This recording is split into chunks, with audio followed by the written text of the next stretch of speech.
I've often wondered what kind of a snowman you could build if you had the right equipment. And I guess the right equipment means snow, good packing snow,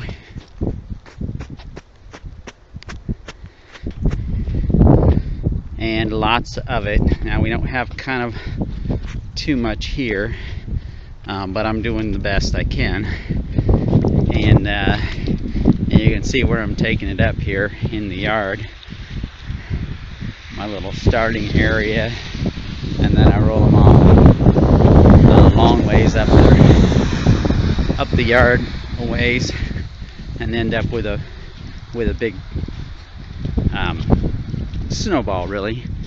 And once I get that snowball, then of course the difficulty usually is in getting this positioned on top of the last one, especially when you get, I don't know, 5 feet tall or so, like I have it now. So now I need to put that snowball up on top, and I think the right equipment is over here, and that would be a skid steer loader. Now you can't just roll up a bunch of sections and plop them on top of each other. You need plenty of connective tissue. So I've been shoveling the bucket full of just loose snow. That's the other thing you need, is a good shovel, nice flat bottom shovel. And if the snow is not deep, you're going to get a lot of grass in it, which isn't that great. And I got plenty of grass and leaves in there. But this stuff I'm picking up off the driveway, so that's nice and clean, and we'll get it out there and construct the thing. Alright, I forgot the other critical component you need is time, of course. And since it's raining now and it's going to be 40 something today, this is going to be a short-lived project. But I got the snow over here, and now I'm just going to pack in. Kind of been doing it already, but I've been packing in around here, all in there, and I got to fill up those voids to make it solid. And then I'll build a nice kind of cup shape on top, putting these kind of pieces up on the top here to rest the next layer on. Alright, one thing you should be careful of when you're loading up your snowballs onto the skid steer is that the last one I thought, well, I'll just scoop right up under there. Well, I ended up cutting a little bit of the snowball off on the bottom, so I think it's better to manually load them and roll them on rather than trying to scoop them, because that way I won't get a flat spot on my snowball. And we'll go put this on. Alright, now here's where the skid steer really comes into some benefits. I've built ramps and different things with boards and stuff, even snowball ramps, try to build them like the Egyptians, but there's nothing like steel to help that ball slide off of there.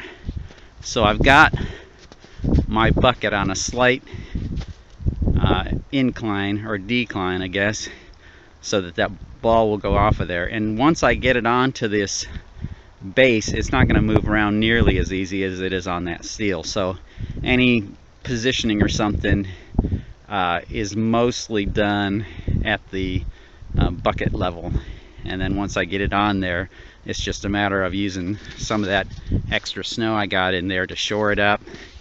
Got a nice flat top on that one for this one to come on, but since it's round, it's not going to fill that up. You got to fill that gap with some snow. Everybody knows that.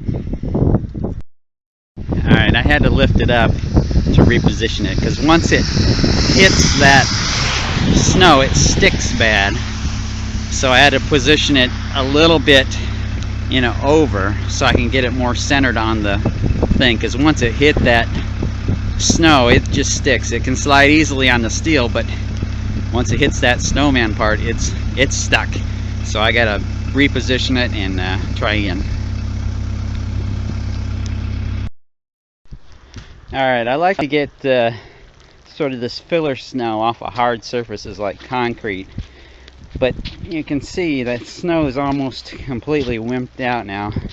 I got maybe 1.5 inches of there and not too much of it, so I'm gonna have to be scrounging around to find some good snow to make the shoulders and the neck.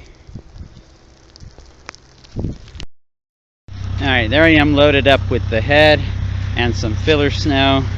I put them on together because I think I'm probably going to have to be working from the bucket to reach up that high. So we'll see what how hard this is to get that up there. And this is usually, you get pretty wet doing snowman because it's wet snow, but when it's raining you get even wetter. Alright, I decided to get out the step ladder rather than trying to dance around on that slippery, wet, snowy steel up there. Now I've got the neck and shoulders built, kind of got a nice receiving place for the head to go in. I'll just need to reposition the Bobcat to get that head up and in the right place, and then I will gently roll it and then pack in around the neck. Alright, I think I got some water on my lens. But there he is. He's a little over 8 feet tall, I guess. And I could put another head on top, but I'm pretty wet. And when I went in and got the ladder, I put another log on the fire. So I'll go in and sit by the fire for a while. But there it is. You can make your own snowman like this. All you need is a little Bobcat. You could probably rent one for a couple $100 if you needed to. Thanks, like, subscribe, and so on. See you later.